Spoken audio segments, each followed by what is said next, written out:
Good morning, everybody. It's a nice warm morning out there. We just wanted to come before you today to talk a little bit about solar, green energy initiatives in the state of Connecticut. Us three representatives up here have small communities that we represent, northwest corner, northeast corner, and we're seeing a lot of solar. We like the green energy. We like to see it coming. We spent millions of dollars in this state to protect land that can't be touched.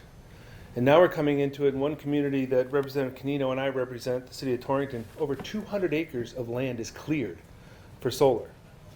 What we're calling for today in Bill 5536, that is a bill that I put forward, is any municipality that has 2 or more solar arrays to bring it to the people. Let the municipalities have a decision. We have one solar project that's getting ready in my town of Winchester. It was cleared under an agricultural permit where sheep are going to be grazing this week or this summer. And then the permit's going to be pulled for solar. When is enough enough? Let us look at it. This bill grants 2 solar projects per municipality. Let's take a look at it, what goes on after that. 3.2% of the electric in the state comes from solar. Second most expensive energy in the state. We produce dirty energy in this state, but we can't use it because we're a clean energy state. We buy our energy credits from out of the state of Connecticut. What has that done for your lungs? What has that done for your health? Nothing, because we still produce that dirty energy here, but we sell it to other people. So we can be a clean state. Let's work on our energy producers here. Let's clean them up, and let's get our electric bills to where they need to be so people can afford to stay in the state of Connecticut. With that, I just want to turn this over to Representative Canino of the 65th. Thank you, Jay. Thank you, everybody, for coming out today. I just want to start off by telling a story of the Country Woods condominiums in Torrington, a small community where a solar array was proposed to be built right next to their property, not 100 feet from the property line.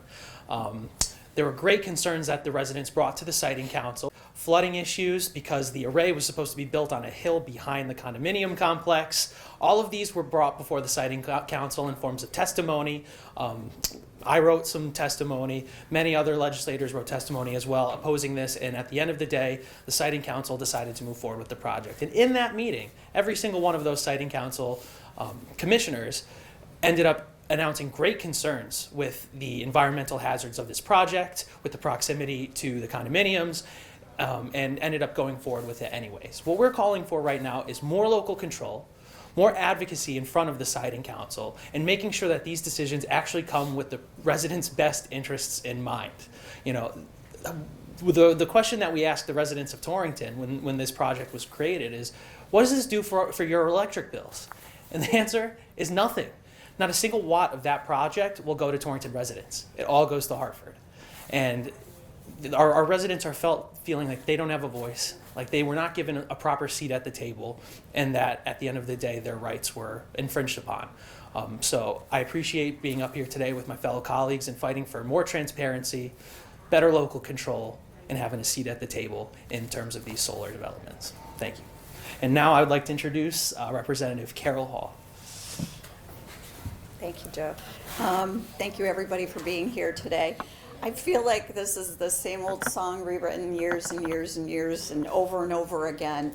Some of the bills that I've submitted since I was here when I started 8 years ago went to local control, and I've submitted these bills for the last 8 years. So I don't think it's going unnoticed that we literally are decimating some of our local towns and residents and beautiful forest areas across the state in the name of clean energy.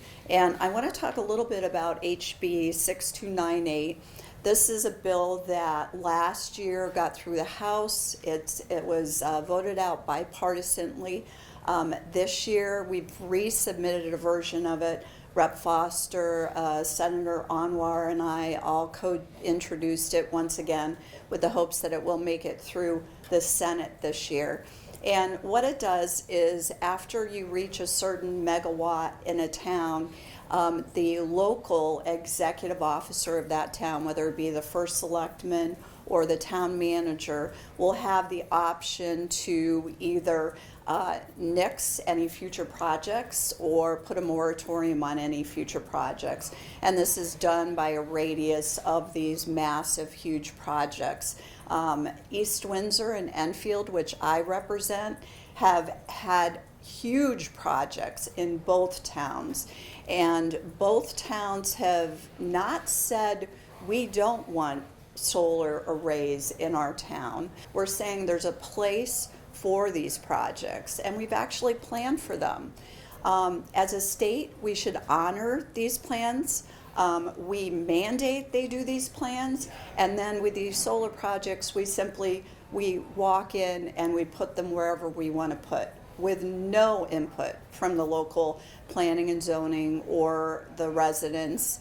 And the argument you'll hear from the siting council is, well, our residents and our municipalities can apply for standing, which they all do, and it falls on deaf ears when it comes in front of the siting councils. So with these solar projects, I'm not even going to call them farms because they're really not.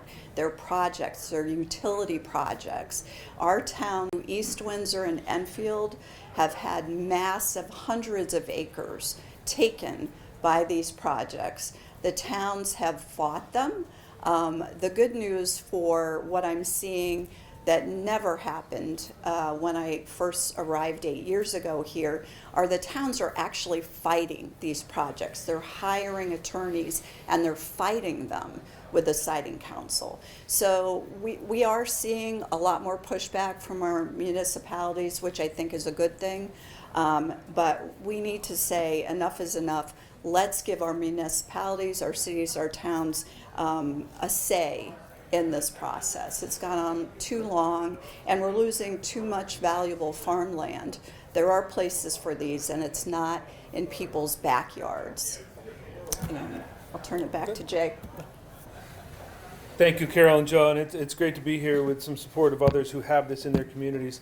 We're just looking for a say. Bottom line, some local decision making, and take Hartford out of our locals and let our taxpayers know what's going to be going on and not just have the contractor show up to do the work. Thank you.